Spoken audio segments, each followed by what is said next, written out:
با سلام و عرض ادب خدمت همراهان خوب کانال نیایش. امیدوارم که در پناه خداوند تندرست و شاد باشید.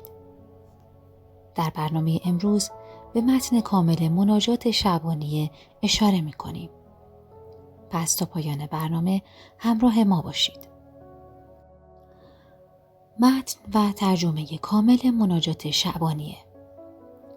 مناجات شعبانیه از مناجاتی می باشد که اغلب شیعیان در ایام ماه شعبان اقدام به خواندن آن می کنند. خواندن مناجات شعبانیه فواید و تأثیرات بی‌نظیری دارد. مناجات شعبانیه مناجاتی از حضرت علی علیه السلام است که شیعیان غالباً آن را در ماه شعبان می خوانند.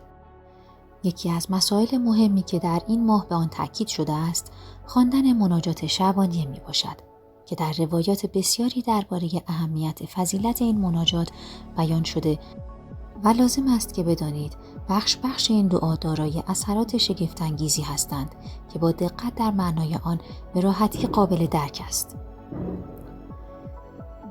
متن و ترجمه مناجات شعبانیه. خدایا، بر محمد و خاندان محمد درود فرست و شنوای دعایم باش.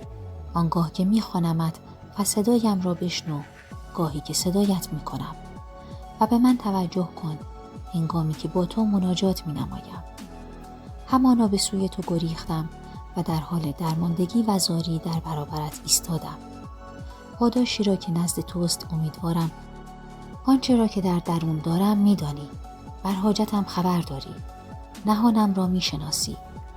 کار بازگشت به آخرت و خانه ابدیم بر تو پوشیده نیست و آنچه که میخواهم به زبان آورم و خواهش خویش را بازگو کنم و هر آنچه را که برای عاقبتم امید دارم بر تو پنهان نیست. همانا آنچه تقدیر نمودهای بر من ای آقای من در آنچه که تا پایان عمر بر من فرود می آید از نهان و آشکارم جاری شده است و تنها به دست توست، نه به دست غیر تو فزونی و کاستیم و سود و زیانم. خدایا، اگر محرومم کنی پس کیست آن که به من روزی دهد و اگر خوارم سازی پس کیست آن که به من یاری رساند. خدایا، به تو پناه می آورم از خشمت و از فرود آمدن غضبت. خدایا، اگر شایسته رحمت نیستم تو سزاواری که بر من با فراوانی فضلت بخشش نمایی. خدایا، گویی من با همه هستیم در برابرت ایستاده ام، در حالی که حسن اعتمادم بر تو بر وجودم سایه افکنده است و آنچه را تو شایسته آنی بر من جاری کرده ای و مرا با عفوت پوشانده ای. خدایا، اگر گذشت کنی چه کسی از تو سزاوارتر به آن است و اگر مرگم نزدیک شده است و عملم مرا به تو نزدیک نکرده، اعترافم را به گناه وسیله خیش به بارگاهت قرار دادم. خدایا، بر نفسم در فرمانبری از آن گناه بار کردم. پس وای بر او اگر او را نیامرزی. خدایا، نیکیت بر من در روزهای زندگیم پیوسته بود.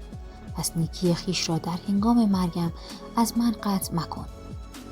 خدایا، چگونه از حسن توجهت پس از مرگم ناامید شوم، در حالی که در طول زندگیم مرا جز به نیکی سرپرستی نکردی. خدایا، کارم را چنان که سزاوار آنی بر عهده گیر. خدایا، به سوی من با فضلت بازگرد، به سوی گناهکاری که جهلش سر و پایش را پوشانده. خدایا، گناهانی را در دنیا بر من پوشاندی که بر پوشاندن آن در آخرت محتاج‌ترم. گناهم را در دنیا بر هیچ یک از بندگان شایسته‌ات آشکار نکردی. پس مرا در قیامت در برابر دیدگان مردم رسوا مکن. خدایا، جود تو آرزویم را گسترده ساخت و عفو تو از عمل بر من برتری گرفت. بار خدایا، روزی که در آن میان بندگانت حکم می‌کنی، مرا به دیدارت خوشحال کن. خدایا، عذرخواهی من از پیشگاهت عذرخواهی کسی است که از پذیرفتن عذرش بی‌نیاز نگشته. پس عذرم را بپذیر ای کریم ترین کسی که بدکاران از او پوزش خواستند. خدایا حاجتم را برمگردان و طمعم را قرین نومیدی مساز و امید و آرزویم را از خود مبر.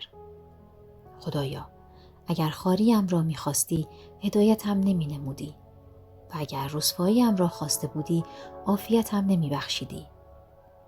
خدایا این گمان را به تو ندارم که مرا در حاجتی که عمرم را در طلبش سپری کرده ام از درگاهت بازگردانی.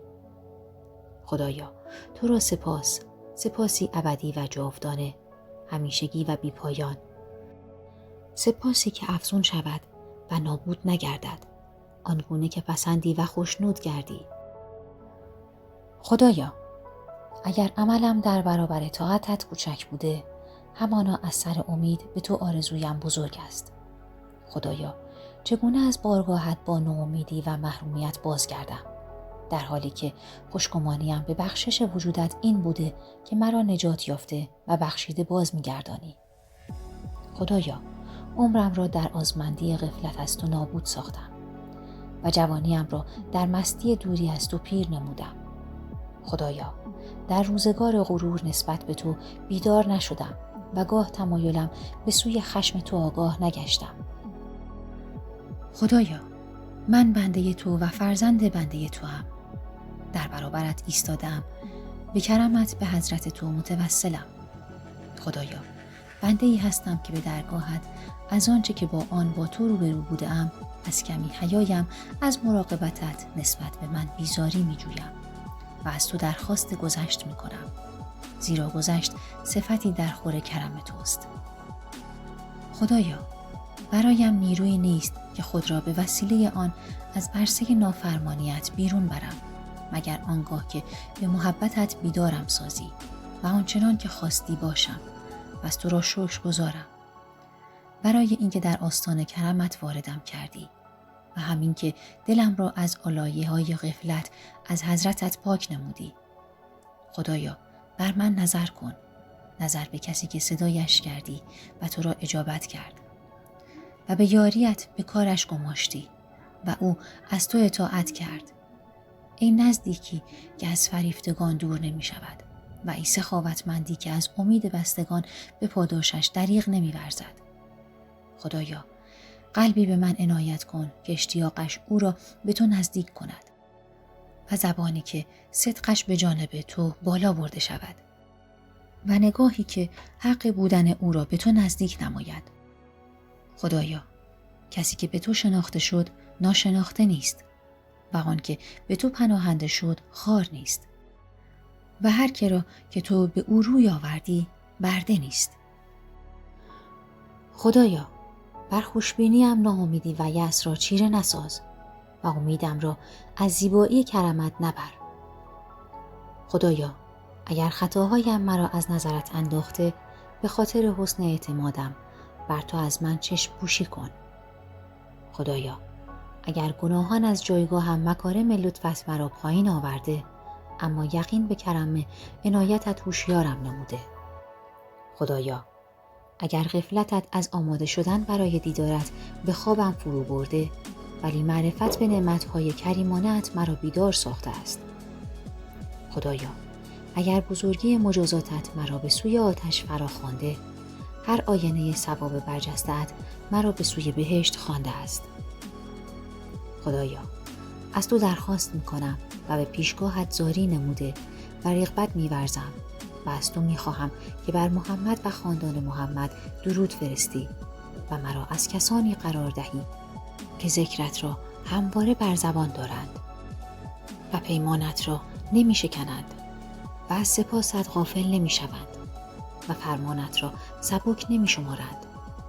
خدایا مرا به نور عزت بسیار زیبایت برسان تا عارف به وجودت گردم و از غیر تو روی گردان شود و از تو هراسان و برحذر باشم، ای دارای بزرگی و بزرگواری.